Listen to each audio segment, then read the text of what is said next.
So the things I want to talk about today has to do with the teachings and the beliefs of Hinduism. And while, again, we talk about any religious tradition like Hinduism, which is complex with a lot of different sub-traditions, this will not be in any way comprehensive, but it's aimed to help you to understand some of the core ideas within the tradition that match with a lot of the different ways that Hindus see the world and their perspective on how the cosmology works. So the things that we'll talk about today will primarily be built around the large worldview or the perspective that is assumed by most Hindus throughout the world. So in order to accomplish this, we'll be looking at several different things, starting first with the concept of samsara, or the cycle of existence. And from that, we'll build into understandings of the relationship between humans and the ultimate reality. So the soul or self that exists within humans as Atman, and the ultimate reality of Brahman, and the way you get there through a process or a moment called moksha or liberation. And once we've understood the mechanism of samsara and how people operate within these cycles of existence, then we'll transition to two other core concepts within Hindu beliefs, which is the concept first of dharma, or duty or righteousness, the things that people ought to do, how they ought to live and act. And then we'll couple this with the concept of karma, a term that most of us are familiar with, but often don't really understand how the mechanism works within South Asian religions, and particularly within Hinduism. And the last concept that I want to talk about today is the concept of bhakti, or devotion, which becomes one of the major concepts for how Hindus live their lives and perceive their relationship with the divine, especially within modern Hinduism. So let's begin with the concept of samsara. So when most people think about South Asian religions, and particularly Hinduism, one term that often comes to mind immediately is the term reincarnation. And this is part of the underlying structure that unites most religions that originate within South Asia. The simple concept is that when you're born, you eventually will die and you'll be reborn. But this is actually part of a much broader system of cycles within the Hindu conception of time. So within the Hindu conception of time, everything goes through these similar cycles of being created, living out the processes of life, and then eventually being destroyed and then being recreated again. So it happens within lifetimes, but it also happens within the larger cycles of the entire universe, in which the universe is created, goes through 4 stages or yugas, in which the world degrades in its righteousness and eventually is destroyed and then recreated. But this whole concept is underpinned by some philosophy that arises during the Upanishadic age with the introduction of this term called samsara. So samsara, the easiest way to translate it, is the cycle of existence. But this cycle of existence, if we dive a little deeper into it, this is the world that we live in, the world of sensory experiences. So when you look around the world and you see things, you touch things, you taste things, according to the tradition, this fools us into thinking that where we live is real, because we can engage with it. But early on within the Hindu traditions and the Upanishads, they start to realize that this existence, these senses that we experience, these aren't the totality of possibilities within the cosmos. So instead, they start to think about, where people come from, what happened before you were born. So they start to think of these large cycles and this existence that is illusory, and that there must be something that ties everything together. So it's not just an endless life, you die and then you go into nowhere, but these cycles are constantly happening. But there's something, foundation to this illusory world, something that's real and tangible that doesn't exist in the same process of being born, living, and dying again. So to be able to understand the way that samsara and reincarnation works, we have to develop 2 other concepts, the first being dharma and the next being karma.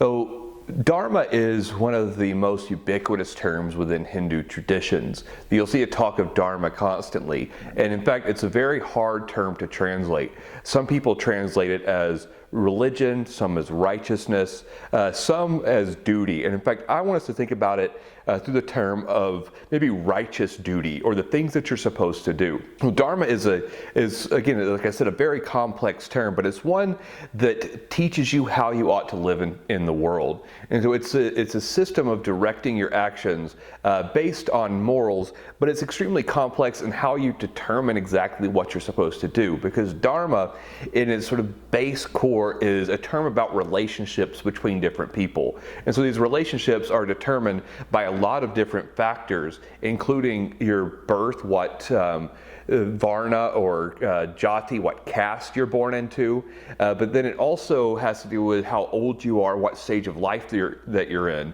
and who you're talking to, whether they're an elder or someone who's younger. So it's a very complex thing to figure out, and there's been a lot of texts called dharma shastras, which often are translated as law codes, but they're simply books about your dharma and how you figure out how you're supposed to act within the world. And so to very simply lay it out, your dharma is determined by these two different things, what caste you're born into and then your age system. And this is called your varnashrama dharma. So this term, while it's long, is actually quite simple. It's your varna, or the caste that you were born into, and then your ashrama, or your life stage. So through this you can kind of figure out your relationships with everyone else.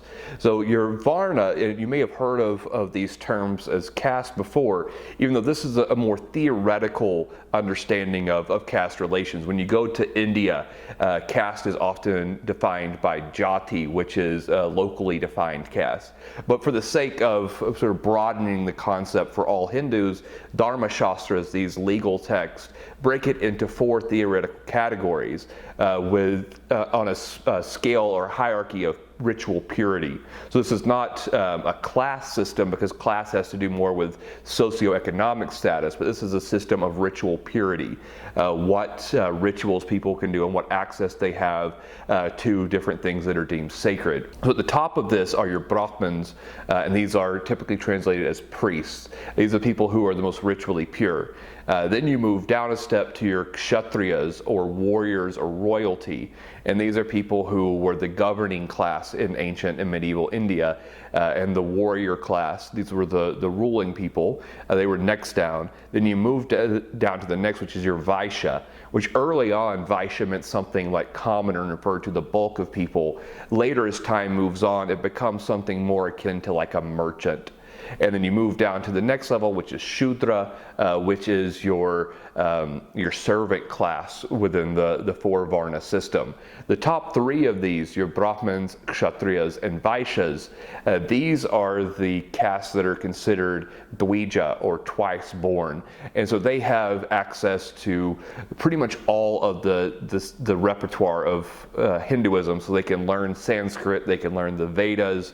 They have much greater access to the religious practice. And then your Shudras are considered servants and don't have access. And of course, below Shudra is everything else, which has often been called outcast, sometimes untouchables. And so this is everyone born outside of this. So if you're born outside of the Hindu traditions, you're automatically in that outcast group. And I'll call them outcasts because we'll consider the 4 castes as castes, and then everyone else is outside of that caste. So the Dharma Shastras are really talking to those 4 Varnas, your Brahmins, Kshatriyas, Vaishyas, and Shudras. And they arrange how these people ought to act and the things that they ought to do.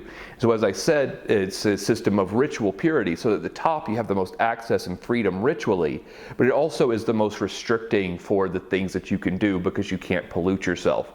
And so as you go down, you lose ritual purity, but it gives you more freedom to the things that you can do. So it's a knife that cuts both ways, but of course, being at the height of ritual purity often led to greater socioeconomic status, more prestige, and so it was often the people at the lower end of the spectrum really have had a rough time historically, especially those who were born in India who were outside of the Varna or caste system. That in addition to the concept of your Varna, we all go through life stages. So there's 4 life stages within the Hindu traditions. The first of them is the student stage. So this is where most of us are in life. at this moment who are watching this video, not myself because I'm too old, but from the time you're young until the time you're roughly 25, it's your duty to learn. And this is especially made for the top 3 of the Varnas, the people who are twice born, because they're supposed to be learning Sanskrit and the Vedas, learning to recite. And through this process, they begin to repay the debts that they're born with. So in the Hindu tradition, everyone is born with 3 different debts: to the ancestors, to the sages, and to the gods. And so at this stage, as a student, you're paying back the debt to the sages for having taught the Vedas to everyone. So once you've completed that stage, you move on to the next stage, which is the householder phase. This is the phase to where you're supposed to be married, you're supposed to have children, you're supposed to work, because the work of the householders supports the other 3 stages in life by giving donations. This, as you can see, is a heteronormative situation, because it assumes that people are going to get married and they're going to have children, because children become the main goal of this. Of course, it's to support all of society by working, but by having children, you actually repay your second debt, which is the debt to the ancestors, by continuing your lineage. So after you've worked another 25 years and you make it to 50, which in ancient and medieval India would be a very old life already, at this point, if you make it that far, you can retire to the forest. And here we also see that this tradition is also very male-centric, because at this moment, it's the male who gets to move to the forest into retirement, and it's his option whether or not his wife is allowed to come. In the forest, it's his duty to make fire rituals and perform the rituals to the gods in constant worship. And through this practice, he's actually able to pay off his last debt, which is the debt to the gods.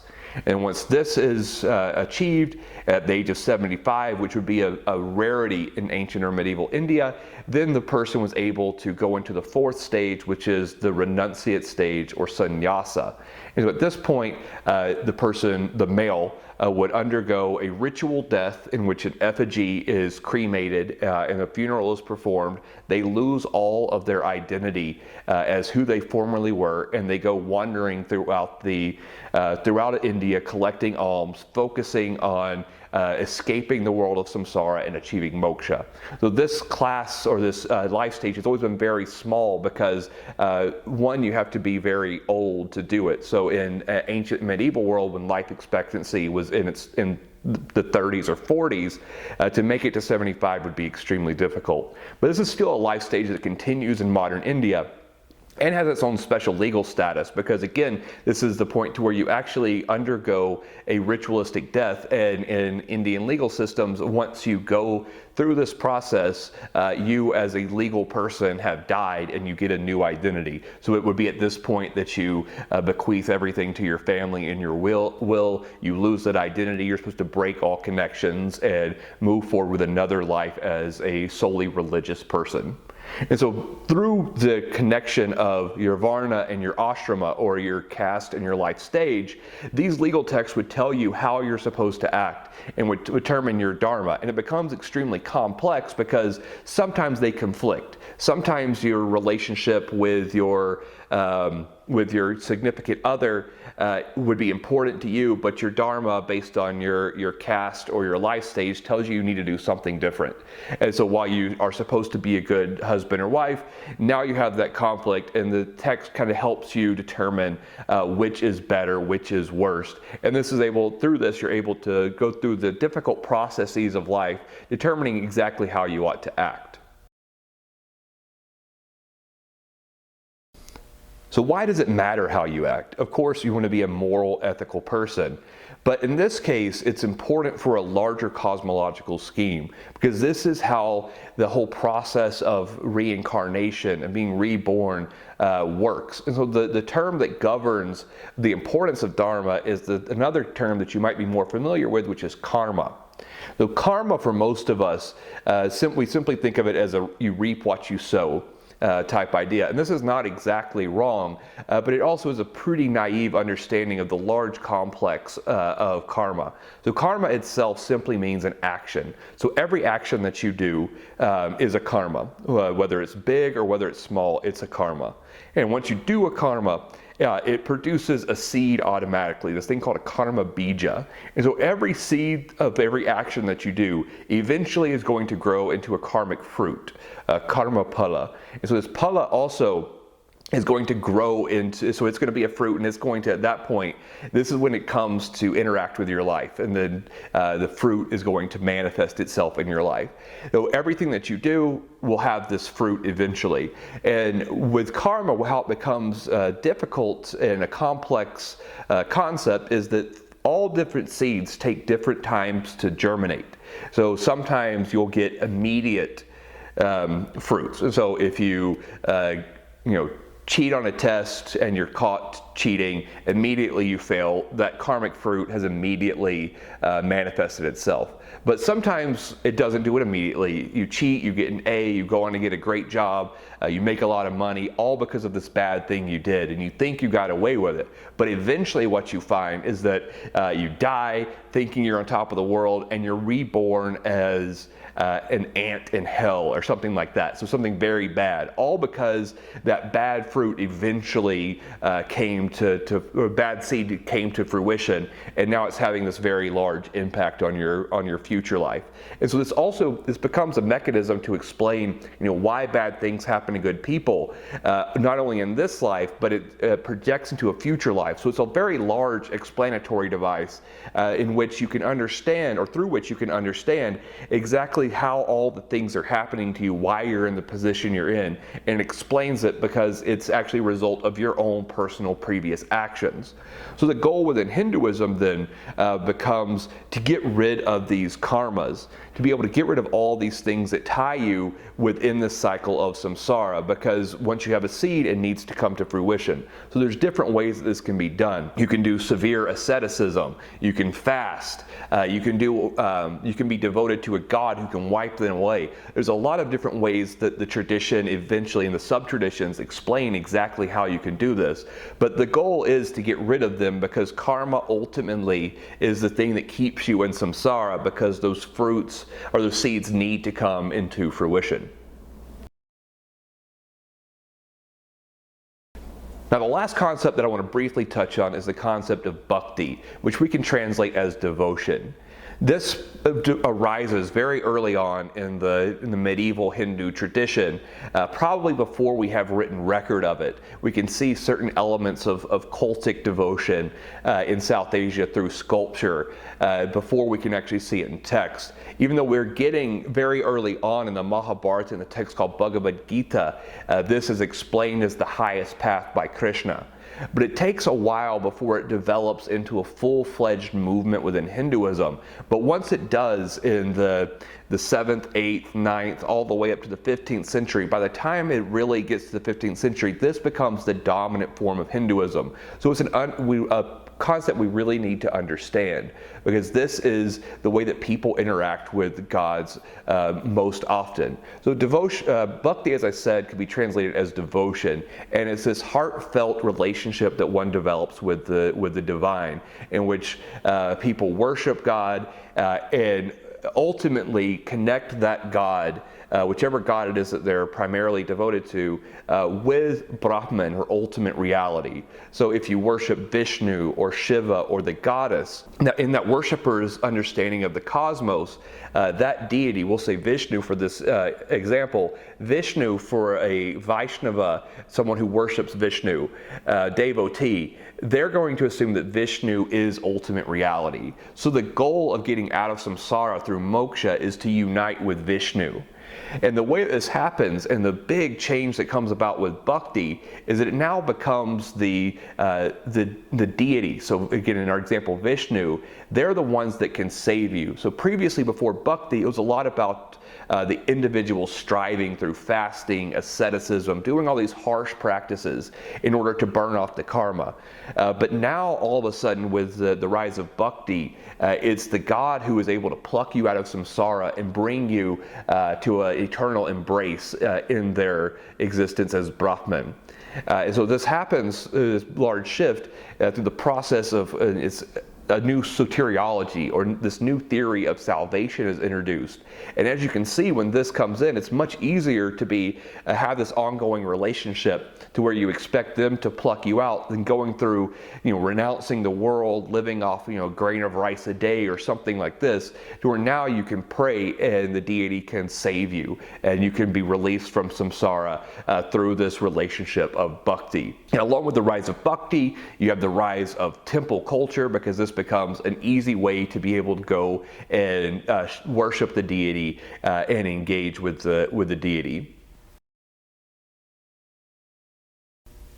So I hope this lecture was helpful to help you understand some of the large concepts within Hinduism that unites a lot of the different subsects and helps you to understand a little bit more how the larger worldview of reincarnation and samsara is built in with a structure of how people ought to act and the practices that they ought to do.